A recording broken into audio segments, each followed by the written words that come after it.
Hello and welcome to Countrywide on Benue Television. I am Susan Ayo. The headlines. Governor Hyacinth Alia approves appointment of Director General on Homeland Security. Federal government says proposed 6.2 trillion naira supplementary budget will be used to pay new minimum wage. Chief of Army Staff says non-state actors now engage in illegal mining. Now the news in details. Benue State Governor Reverend Father Hyacinth Alia has approved the appointment of Air Commodore Jacob Bawan, retired, as the Director General, Bureau of Homeland Security. Bawan is a graduate of Nigerian Defense Academy Kaduna, Nigeria College of Aviation Technology Zaria, University of Jos, and Ahmadu Bello University Zaria, and served the Nigerian military, becoming a specialist in law enforcement and criminal justice till retirement. He has been into community service before the present appointment. Chief Press Secretary to Governor Teso Kula, in a statement, conveys Governor Alia congratulations to the new appointee and charges him to put the interests of the state first in all his official dealings, while bringing his wealth of experience to bear in tackling insecurity in the state. The appointment takes immediate effect. Recall that during the last Benue State Council meeting, the council pronounced establishment of Bureau of Homeland Security to be domiciled directly under the office of the governor. The Benue State government has established a directorate for diaspora linkages and investment to bring innovative linkages and investment to rural transformation. Governor Hyacinth Alia says the diaspora linkages and investments is an emerging phenomenon and a much-needed area to help re-globalize the state in economic and social development processes. Thus, the governor hopes will entice the youth to stay back in the rural areas and invest their engages in agriculture and farming to enhance stability and reduce crimes rate in the state. In a press statement, Chief Press Secretary Teso Kula informs the Directorate will attract contributions of the diaspora towards the development of infrastructure, commerce and industries, which enables economies to build strategies for collaboration that will benefit the state. Father Alia, in a statement, says the establishment of the Directorate would serve as a direct link between his government and diaspora experts, cutting off middlemen exploitation of the state and linking it directly with sources companies that want to invest and do business on Benue soil. He points out some of the benefits to include remittances, sourcing funds from overseas for investments in the state, transfer of skills and technology, promotion of entrepreneurship and creation of small and medium enterprises with new jobs for the youth and stimulation of international trade. Meanwhile, Professor Abraham Gigi has been appointed as Director General of Directorate for Diaspora Linkages and Investment Liaison Office in Abuja, the Federal Capital Territory. Directorate that is to have its headquarters in any convenient states of the United States of America. Professor Gigi, whose appointment takes immediate effect, is a seasoned academic of international repute. A statement by Chief Press Secretary to the Governor Teso Kula says Professor Gigi's strength lies in his ability to negotiate, mediate and mobilize for investment worldwide, using appropriate and effective global linkages. While congratulating the new DG, Governor Alia urges him to swing into action, bearing in mind the eagerness of his administration to prioritize the masses by providing them with dividends of democracy for entrusting him with mandate. Benue State government has indicated plans to demolish structures built on waterways as part of the efforts to mitigate the efforts of flooding in the state. A joint committee on flood from the State Emergency Management Agency, BESEMA, and Ministry of Water Resources gave this indication during an assessment tour around Makudi to ascertain the level of destruction from the flood. Fidelia Zashandwa accompanied the team and has details of the reports. The team led by the Commissioner for Water Resources, Odo Ugu, in company of the Executive Secretary, Benue State Emergency Management Agency, SEMA, James Yopu, Commissioner for Humanitarian and Disaster Management, Aondu Asikunde, and Principal Special Assistant to Governor on Delivery Team, Dene Aonduna, went round Makudi town to see and interact with flood victims. The areas visited include Wadata, Achusa, Wurukun, Giado Villa, and Mechanic Village.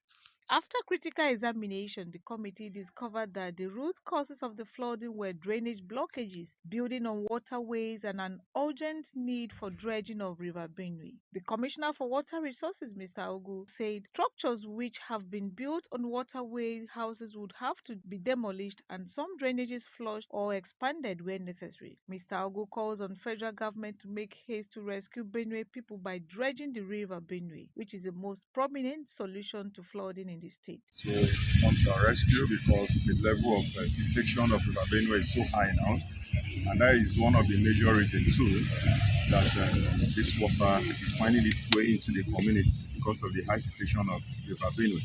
So we are appealing to the state, to the federal government also to come to our rescue too in dredging of River Benue, which is very key because the level of the level of the water now is so shallow, and we need dredging as quickly as possible. Executive Secretary SEMA, Mr. Yopu, assures that attention will be given to those places identified as needing urgent and critical attention. We are here together with Minister of Water Resources, other MPs to assess the situation. Already we have identified those places that major places that we are going to have immediate intervention. And we are going to take that those people affected for us to rescue. In fact, the federal government is also interested in the present situation. NEMA has been calling on us to give them the data of those who are affected. We have prepared the data today, it's just a couple. Right before Monday, we are going to forward assessment to the federal government to assist us, not just the federal. Chairman Community Land in Wadata, Comrade Polycarp, and a resident, Kenneth Idoku from Achusa Village, told Benue Television at different locations that they affirmed the stand that the best option remained the dredging of the River Benue. Here in Wadata, here the problem we are facing about this perennial flooding, it is because of we don't have drainages. We have poor drainages. That is number one. Number two, government is not putting focus on this place we are staying because of the poor drainages. There is one big drainage at the back of where I'm staying here. Government has to construct it. That is number two. Number three, we need dredging of this River Benue. Invert of what is there, this culvert here, and the other one is what will guide what is coming from here. Yes. Basically, that's what he's saying. Yeah. You have to collect, that culvert was not placed haphazardly. It's supposed to discharge. And then the other one by the road too. So this is supposed to link that, the first culvert would access here and discharge downwards. So everything that we're doing here will be guided by what is. Flooding has become a perennial issue in these affected places, which have defied solutions. Residents are hopeful that the government will give a speedy response for lasting remedies. Fidelia Zashaondu, Benue Television News, Makudi. Department of Defense Communications DDC has activated toll-free lines for all defense-led Joint Task Force GTF operations for individuals at the grassroots. In a statement signed by the GN Abubakar for Brigadier General for the Defense Commander, DDC says that the emergency toll-free line is 08000200205. The force is asking people with information about security threats around Benue, Nasarawa and Taraba to reach the command on the toll for speedy response. You're watching Countrywide on Benue Television. Let's take a quick break. Don't go away. Benue Fashion Show Season 3 is here. It's that time of the year for fashion designers, entrepreneurs, and fashion enthusiasts to shine. This year, sale of forms for the competition begins from 15th April to 28th of July 2024. Pick a form at Benue Television, located at Special Duties Wing, Government House, Makudi. Form cost 3,000 naira only. Stage 1 screening begins on the 28th of July 2024. Great prizes await you. The first prize, 1 million naira.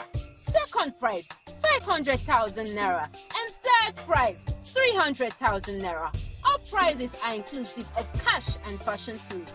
Also, consolation prizes and gift items. For sponsorship, partnership and inquiries, please call Benue TV Marketing on 0906 188 9838 or 0703 794 5569.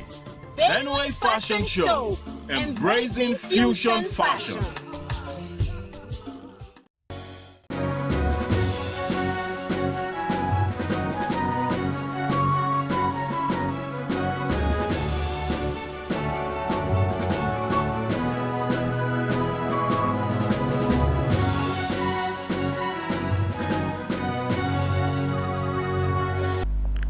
Glad to have you back. The federal government has said the proposed 6.2 trillion naira supplementary budget will be used to pay the new minimum wage. Minister of Budget and National Planning Atiku Bagudu gave the assurance while addressing the House of Representatives Committee on Appropriation in Abuja. He said the fund will be spent on stimulating the economy through the implementation of various infrastructural projects. He revealed that 3 trillion naira would cater for the newly proposed national minimum wage, for which President Bola Tinubu said the bill would soon be sent to the National Assembly.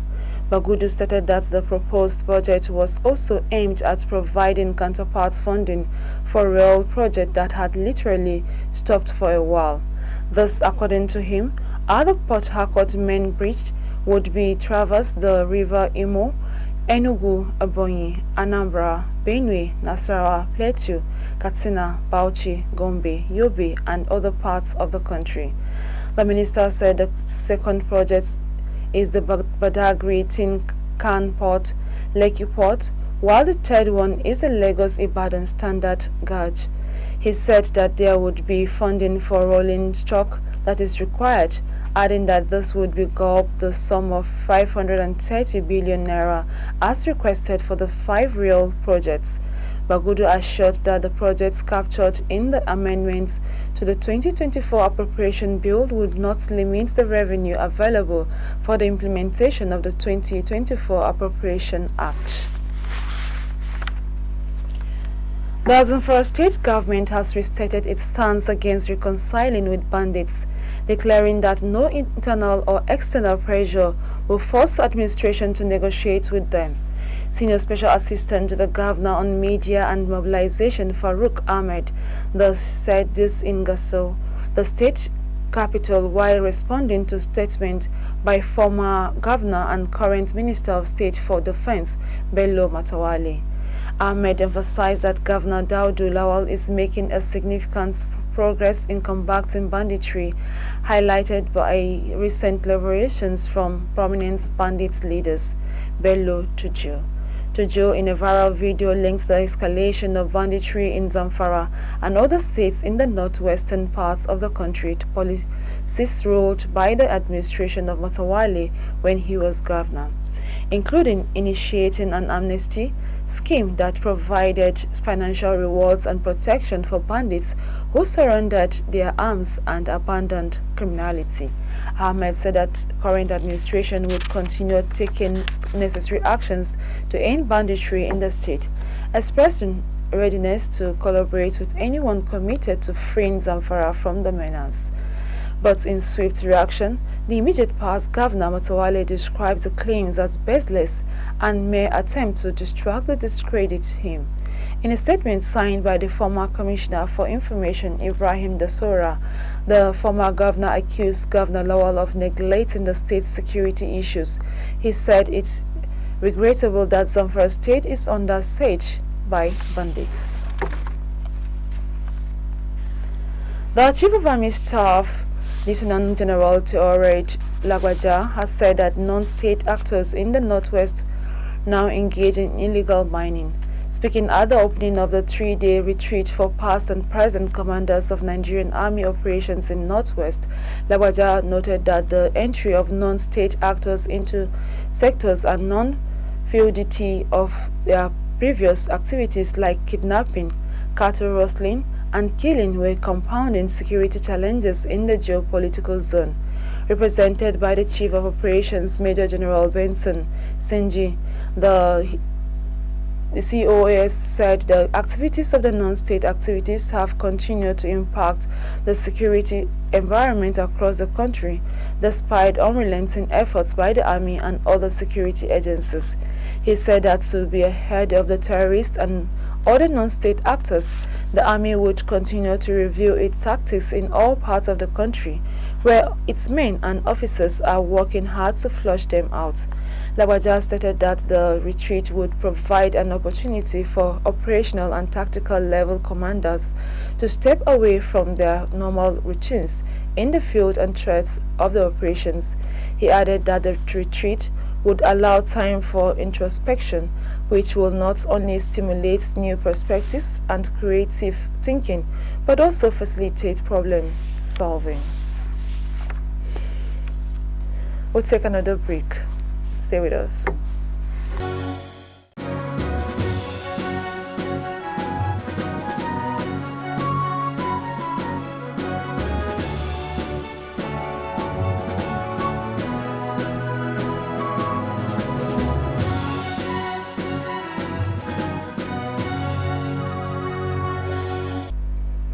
Glad to have you back. President of African Development Bank AFDB, Akinwumi Adesina, has spoken out in defense of the Dangote refinery, addressing concerns about potential monopolistic practices. In a statement on X by business mogul Femi Adetodola on Tuesday, Adesina expressed shock over the controversy surrounding Dangote's operations, warning that it is creating bad waves for Nigerians globally. According to Adedola, Adesina argued that monopolies often arise in industries with high entry barriers of capital cost, citing railways and large-scale refineries as examples. The AFDB president emphasized the significant investment made by Dangote, saying no smart investor would make a $19.5 billion investment and want to be undermined by importers. He highlighted manufacturing challenges in Nigeria, describing the business environment as fraught with policy uncertainties and reversals. Additionally, expressed the broader economic and complications of the refinery, stating that Nigeria must not undermine, disparage, or kill local industries. With that, we've come to the end of our bulletin. Thank you for being part of Countrywide on Benue Television. I am Susan. Remain blessed.